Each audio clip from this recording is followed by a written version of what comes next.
किसी ने बड़े कमाल की बात कही है कि अच्छे समय से ज्यादा अच्छे इंसान से रिश्ता रखिए, क्योंकि अच्छा इंसान अच्छा समय ला सकता है, लेकिन याद रखना अच्छा समय कभी अच्छा इंसान वापस नहीं ला सकता। नमस्ते दोस्तों, मैं हूं आरजे कार्तिक। एक बड़ी छोटी सी कहानी है भगवान गौतम बुद्ध की और उनके शिष्य की।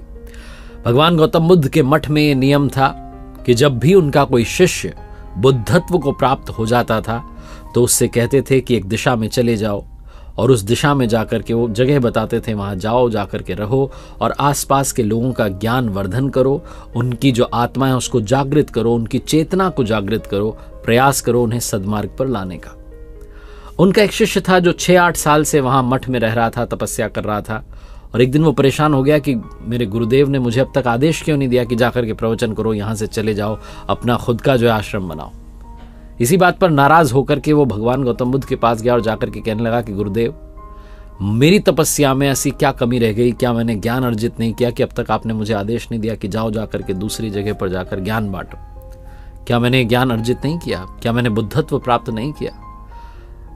गौतम बुद्ध ने उससे कहा कि सुनो, तुम्हें थोड़ा और समय लगेगा, यही समय बिताओ। तो चिढ़ गया, कहने लगा गुरुदेव, मतलब आपके ज्ञान में कमी रह गई, आप मुझे ज्ञान ही नहीं दे पाए।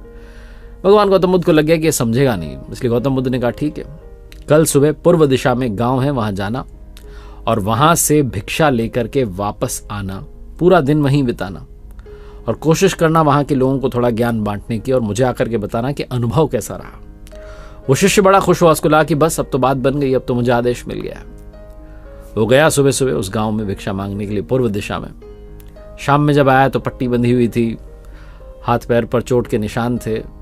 भगवान गौतम बुद्ध ने कहा क्या हाल बना लिया? तो गौतम बुद्ध ने उसको मलहम किया, दवाई दी। तो उसने बताया कि आपने कैसे गांव में मुझे भेज दिया, वहां पर जब मैंने भिक्षा मांगी तो लोग मुझे गालियां देने लगे, भगाने लगे, डांटने लगे, धुतकारने लगे। एक व्यक्ति ने बस मुझे वहां पर भिक्षा दी, और उसने भी जमीन पर फेंक करके भिक्षा दी और कहा कि ले जाओ इसको। इतने बुरे गांव में जहां लोग अज्ञानी हैं उनके पास आपने मुझे भेज दिया कि ज्ञान बांटो। आप मुझे कल किसी और गांव में भेजना, मैं जाकर के ज्ञान वहां देकर के आता हूं। भगवान गौतम बुद्ध मुस्कुराए, उन्हें तो पता था कि ये कुछ कर नहीं पाएगा। अगले दिन उससे कहा कि ठीक है, तुम कहीं और चले जाना, लेकिन एक दिन के बाद जाना, एक दिन और आश्रम में मठ में रुके रहो। अब की बार उन्होंने अपने किसी दूसरे शिष्य को उस गांव में भेजा जहां इसको भेजा था, और शाम में जब वो शिष्य आया तो उसकी भी वही हालत थी, उसकी भी जो है खस्ता हालत थी, हाथ पैर में चोट लगी हुई थी। भगवान गौतम बुद्ध ने पहले वाले शिष्य के सामने दूसरे से पूछा कि हुआ क्या? तो उसने कहा प्रभु, आपने जिस गांव में मुझे भेजा वहां के लोग बड़े भोले भाले हैं, भिक्षा दे ही नहीं रहे थे। एक व्यक्ति ने मुझे जमीन पर फेंक करके भिक्षा दी, मैंने स्वीकार कर ली और उसे आशीर्वाद दिया कि तुम्हारा कल्याण हो। तो वो चौंक गया और मुझसे कहने लगा कि आप गजब इंसान हैं, आपको मैं जमीन पर फेंक करके भिक्षा दे रहा हूं और आप मुझे कल्याण हो का आशीर्वाद दे रहे हैं। तो मैंने उससे कहा कि मैं तो अपना कर्तव्य निभाऊंगा, आप भी बड़े दानी हैं, आपने कम से कम मुझे दान तो दिया, तो मेरा फर्ज बनता है कि मैं आपको आशीर्वाद दूं, कल्याण हो आपका, ऐसा कहने का। उसके बाद जब मैं वहां से निकल रहा था तो मैंने देखा कि एक बच्चा उस गांव में बीमार था। मैं जंगल में गया और वहां से जड़ी बूटी लाने के लिए जब मैं आ रहा था तो जंगल के लोगों ने मुझे, कबीले वालों ने पकड़ लिया और कहने लगे जड़ी बूटी कहाँ ले जा रहे हो? मैंने उनसे निवेदन किया, विनती की कि मुझे छोड़ दो, एक छोटे बच्चे की मदद करनी है, उसके लिए दवाई ले जा रहा हूं। तब जाकर उन्होंने मुझे आने दिया। जब मैं गांव में आकर के उस बच्चे की मलहम पट्टी कर रहा था तो गांव वाले मुझ पर हमला करने लगे। तब उस एकमात्र दानी व्यक्ति ने, जिसने मुझे जमीन पर फेंक करके भिक्षा दी थी, उसने गांव वालों को रोका और कहा कि ये ठीक व्यक्ति है, इसको काम करने दो। जब मैंने जड़ी बूटी लगाई तो बच्चा ठीक हो गया।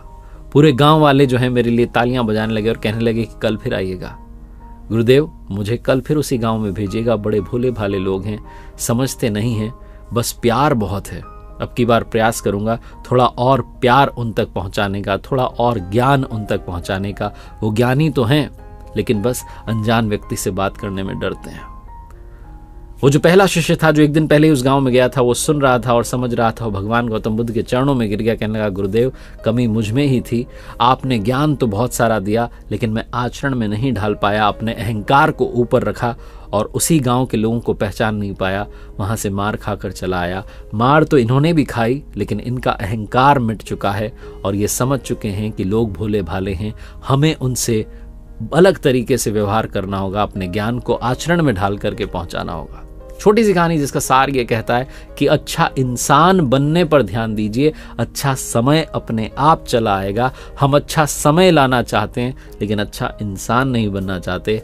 सारी कमी, सारी गड़बड़ बस यही हो जाती है। एक बार फिर से वही बात जो अक्सर आपसे कहता हूं, ऊपर वाले के आशीर्वाद, अपनी मेहनत, अपनों के प्यार के साथ कर दिखाओ कुछ ऐसा कि दुनिया करना चाहे आपके जैसा। देखते रहिए हर सोमवार सुबह 9:30 बजे मेरे साथ एक नई कहानी, हर शुक्रवार सुबह 9:30 बजे लर्निंग सीरीज का एक नया वीडियो।